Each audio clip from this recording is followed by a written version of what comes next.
gros, imaginons que tu puisses te rencontrer à 28 ans et tu aurais 3 choses à te dire à toi-même. Alors, je vais te les dire à toi, parce que t'as 23 ans. Ouais, c'est encore mieux. Olivier Seban, qui est expert dans l'immobilier, finalement, comment s'éduquer financièrement, comment s'éduquer à gagner de l'argent. Ouais. Alors, tu es l'auteur d'un livre qui est très connu aujourd'hui, c'est un best-seller. Ouais. Tout le monde mérite d'être riche. Ouais, c'est encore mieux. Apprendre. Tu ne pourras jamais faire ce que tu ne sais pas faire. Ou alors tu le feras très mal.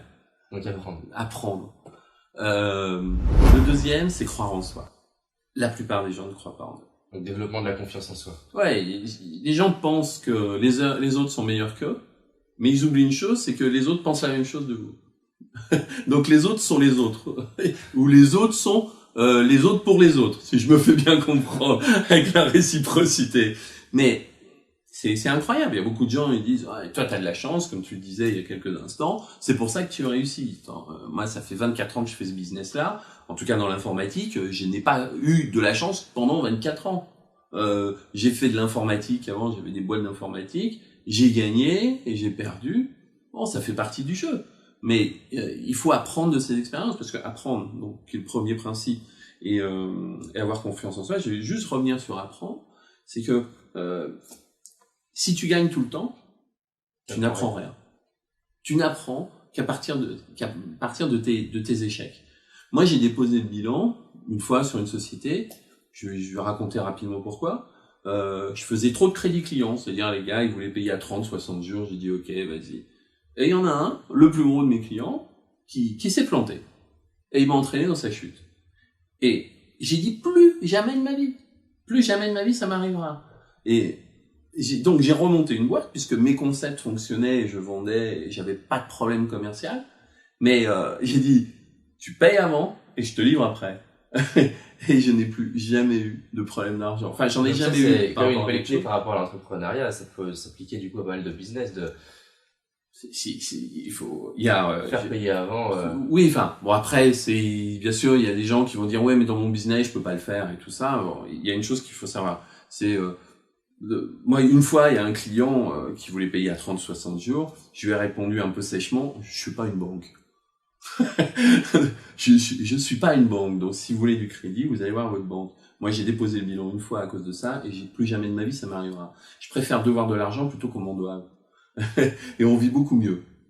D'accord, non, mais c'est un bon principe effectivement, même par rapport à mes clients, d'être peut-être un peu moins tolérant, un peu moins souple sur les délais de paiement qui peuvent être effectivement. Les bons comptes font les bons amis. À partir du moment où quelqu'un te doit quelque chose, et puis qu'il a plus vraiment envie de le payer ou qu'il peut pas le payer, il a plus envie de te regarder dans les yeux. Ouais. Et il fait tout pour t'éviter. C'est une relation. En plus. Tu perds tes amis, tu perds tes clients, tu perds plein de choses. Donc les bons comptes font les bons amis et les choses sont claires. Il n'y a pas d'ambiguïté. Donc alors la première chose c'est finalement d'apprendre, ouais. D'être continuellement en train de rechercher comment je pourrais faire quand je sais pas, ouais. Et d'apprendre quand je me suis cassé la gueule et que je me suis pris une baffe par la vie, quoi. Voilà. De me dire ah tiens c'est intéressant, qu'est-ce qui s'est passé? Et la troisième chose, c'est ton principal objectif, un de tes principaux objectifs dans la vie, c'est d'être le meilleur. Dans les meilleurs. Ok? Si vous jouez au tennis, bon, vous serez peut-être pas Federer, mais si vous visez déjà, vous jouez dans un club où votre but c'est d'être dans le top du club, déjà c'est un bon objectif. Après vous passerez à un autre niveau. Pourquoi? Parce que ça permet de sortir souvent de ce qu'on appelle la zone de confort. La zone de confort, c'est la zone où on évolue, où on est à l'aise, et puis en fin de compte, c'est tellement facile parce qu'on est à l'aise, on se met pas en danger. Et on progresse quand on se met en danger. Alors après, il faut savoir se mettre en danger, il faut pas faire non plus n'importe quoi. Un danger qui est acceptable, mais en tout cas, c'est un truc qu'on n'a jamais fait, quoi. Votre avenir, il est pas dans votre zone de confort, il est au-delà de votre zone de confort. Il est derrière ces frontières-là. Si vous restez que dans votre bulle, bon, vous allez vivre peinard et puis il va pas se passer grand-chose. Donc, en fait, là, ce que tu dis, c'est que bon, déjà pour évoluer, vraiment progresser, il va falloir sortir de sa zone de confort. Mais pour arriver à en sortir, il faut avoir un but, un objectif qui est grand. Ça, il est clair que avoir des objectifs, c'est le maître mot, je dirais, du développement personnel, sans mettre de consonance mystique sur le terme. C'est se développer soi-même, que ce soit financièrement, psychologiquement. Mais il faut se développer, il faut apprendre, on en a déjà parlé, et avancer. Si t'avances pas, tu recules, de manière générale. Ouais, de toute façon, dans la vie, même une eau qui stagne, elle meurt, il y a rien Puis c'est plus excitant, je sais pas, d'aller faire d'autres choses, d'aller rencontrer des gens, plutôt que rester bon avec ce qu'on connaît, quoi. Donc alors, trois clés finalement, que ce soit pour un jeune, mais pour un moins jeune, pour tout le monde finalement. Alors, apprendre tout le temps, apprendre ses erreurs. Ouais. La deuxième chose, vraiment de croire en soi, croire en ses capacités, croire en son talent, croire en fait que bah, déjà c'est possible, les choses sont possibles.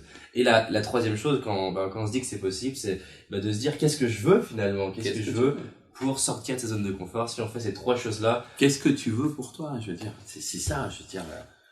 Le sens de la vie, c'est qu'est-ce que tu veux pour toi. Par exemple, il y a des gens qui veulent gagner beaucoup d'argent, mais pourquoi faire? Si c'est juste pour remplir ton compte en banque, tu vas pas aller loin, quoi. Tu vas mourir le plus riche du cimetière.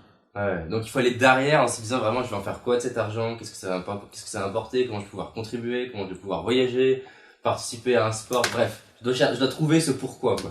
Il faut que tu saches ce que tu veux faire à l'avance. Si t'as pas d'objectif, ça restera que du fantasme. Et les fantasmes, c'est bien de les réaliser quand même, d'en profiter. Mais si t'as un objectif, et tant que tu mets pas les choses en place, bah ça reste qu'un rêve.